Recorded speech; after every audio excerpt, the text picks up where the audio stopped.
అయిపోయినాయి. లోపల తిరుమల తిరుపతి దేవస్థానం నుంచి విచ్చేసినటువంటి అర్చక స్వాముల బృందం తమ యొక్క ఆశీస్సులు అందిస్తూ ఉన్నారు. వెంటనే అది ఒక 2-3 నిమిషాల వ్యవధి మాత్రమే ఉంటుంది, ఎక్కువసేపు ఉండదు. ఆ ఆశీర్వచనం అయిన వెంటనే మన నరేంద్ర మోదీ గారు వేదిక విచ్చేస్తారు. ఆయన యొక్క ఒక మనగాడు పాలన అంటారే, ఆ ఒక మనగాడు పాలన ఒక భారత ప్రభుత్వంలో నరేంద్ర మోదీ గారి యొక్క నాయకత్వంలో మనం చూస్తూ ఉన్నాం. ఎందుకంటే పాలన అంటే ఇలా ఉండాలి, పరిపాలన ఇలా చెయ్యాలి, దేశంలో సంస్కృతిని ఇలా కాపాడాలి.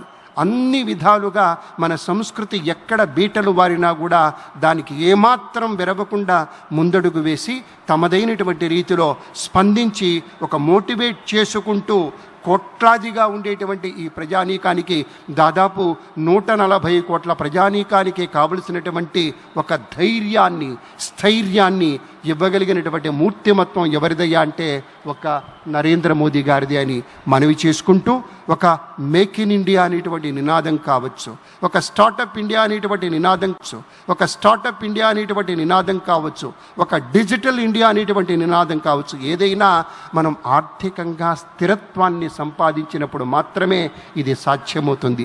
ఆ మాటనే మీతో మనవి చేసుకుంటూ, విశేషమైనటువంటి రీతిలో అన్ని దేశాల వారితోటి ఒక సత్సంబంధాలని పెంచుకుంటూ పెట్టుబడిని ఆహ్వానిస్తూ అంతర్జాతీయ స్థాయిలో మన భారత ప్రతిష్టను మరింతగా ఇనుమడింపచేస్తున్నటువంటి గౌరవనీయ మోదీ గారికి స్వాగతం అంటూ వేదిక విచ్చేశారు మన లోకేష్ సారు, అలాగే చంద్రశేఖర్ సారు, మంత్రివర్యులు అందరూ విచ్చేస్తున్నారు. సాదరంగా స్వాగతం. గట్టిగా మీ కరతాళ ధ్వనులతోటి ఒక్కమారు మీ యొక్క పచ్చదనం తాలూకు జెండాలు ఊపుతూ చక్కగా ఒక్కసారి స్వాగతం చెప్పండి.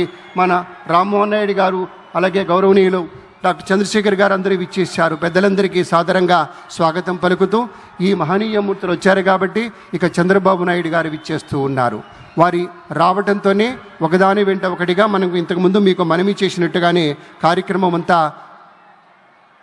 విస్తారంగా, విపులంగా, చక్కగా, సంక్షిప్తంగా, హాయిగా వెళుతుంది. ఎందుకంటే రాజకీయ వినీల ఆకాశంలో ఒక మహాస్వప్నికుడు ఎవరైనా ఉన్నారా అంటే అది మన చంద్రబాబు నాయుడు గారు. అధ్యయనం, ఆలోచన, ఇవి రెండే కళ్ళు. జనహితం, ప్రజామతం, ఆయన నమ్మిన దేవుడి రూపం. ఆ విధంగా చంద్రబాబు నాయుడు గారు రాబోయే ఎన్నికల కోసం కాదు, రాబోయే తరాల కోసం కృషి చేస్తాడు. కాబట్టే నిజమైన నేతగా ఉంటాడు. మన పవర్ స్టార్ పవన్ కళ్యాణ్ గారు విచ్చేశారు. గట్టిగా మీ కరతాళ ధ్వనులతోటి స్వాగతం చెప్పండి. ఒక నిఖార్సైనటువంటి రాజకీయ నేతృత్వం ఎలా ఉంటుందో వారిని చూస్తుంటే తెలుస్తూ ఉంటుంది. ఒక నవనీతం లాంటి హృదయం ఉన్నటువంటి నేత మన పవన్ కళ్యాణ్ గారు, ఉప ముఖ్యమంత్రి వర్యులు. రసగీతంలా మాధుర్యభరితంగా ఉంటుంది ఆయన యొక్క ఆలోచన సరళి. ఒక ఔదార్యం కనపడుతుంది, ఒక ఔన్నత్యం ఉంటుంది.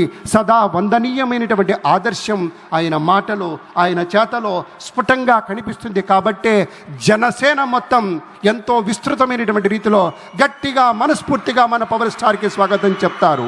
ఎందుకంటే ఆయన రేపటి రోజు మాత్రమే చూడడు. మన చంద్రబాబు గారిలా ఒక దీర్ఘగామి, దీర్ఘదర్శి.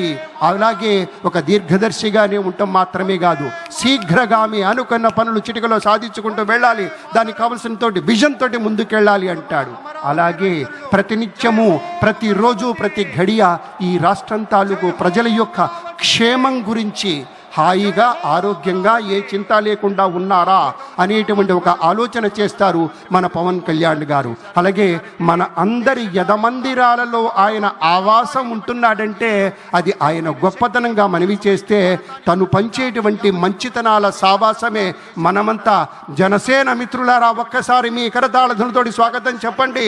అర్ధాతీత మహోన్నత వ్యక్తిత్వానికి స్వాగతం అంటూ మన ప్రీతమ ఉప ముఖ్యమంత్రి వర్యులు శ్రీ పవన్ కళ్యాణ్ గారికి స్వాగతం.